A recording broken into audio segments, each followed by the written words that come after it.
Hey there, homeowners. I'm here, ready to tackle another home improvement project with you. Today we're diving into the world of dropped ceilings. You might know them as suspended ceilings or grid ceilings. Whatever you call them, they're a great way to give your space a fresh look. Plus, they're perfect for hiding any unsightly wires or ductwork you might have running across your ceiling. Not only that, but a dropped ceiling can also help improve your room's acoustics. That means less echo and clearer sound. Now, you might be thinking installing a dropped ceiling sounds like a job for the pros. And while it's true that some experience can come in handy, don't you worry. I'm here to break down the process step by step, so you can tackle this project with confidence. We'll go over everything you need to know, from measuring your space to putting those finishing touches on your brand new ceiling. By the time we're done, you'll be amazed at what you can accomplish. Before we jump into the installation process, let's make sure you have all the tools and materials you'll need. Having everything on hand will make the job go much smoother and prevent any unnecessary trips to the hardware store. First things first, you'll need your ceiling tiles. These come in various materials and styles, so you can find the perfect look for your space. Next up is the ceiling grid system. This is the framework that will support your ceiling tiles. You'll need main beams, cross T's, and wire hangers or ceiling suspension wires to create the grid. Don't forget about your measuring tape, pencil, and a level. These are essential for accurate measurements and installation. You'll also need a drill, screws, and a utility knife for cutting tiles and grid pieces to size. And of course, safety first. Always wear safety goggles when operating power tools.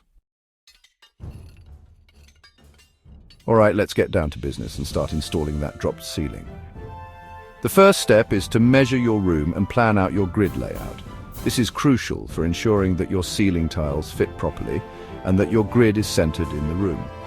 Once you have your measurements, use a chalk line to mark the position of your main beams on the ceiling. Next, install your ceiling anchors or fasteners around the perimeter of the room, following the chalk lines you just made. These anchors will provide support for your wall angles, which are L-shaped metal tracks that run along the walls and support the edges of your ceiling grid. With your wall angles in place, it's time to hang your suspension wires. These wires will support the weight of your ceiling grid and tiles, so make sure they're securely fastened to your ceiling joists. Now you can start installing your main beams by attaching them to the suspension wires. Make sure your main beams are level as you go. A laser level can be a lifesaver for this step. With your main beams up, you can install your cross T's. These shorter pieces fit between the main beams to create the grid pattern for your ceiling tiles. Once your grid is complete, it's time for the fun part. Installing those ceiling tiles. Start in one corner of the room and work your way across, carefully placing each tile into the grid. You may need to cut some tiles to fit around vents or light fixtures. Use your utility knife for this and always measure twice. Cut once. Now, let's talk about some finishing touches. If you're looking to improve the soundproofing in your room, consider using acoustic ceiling tiles.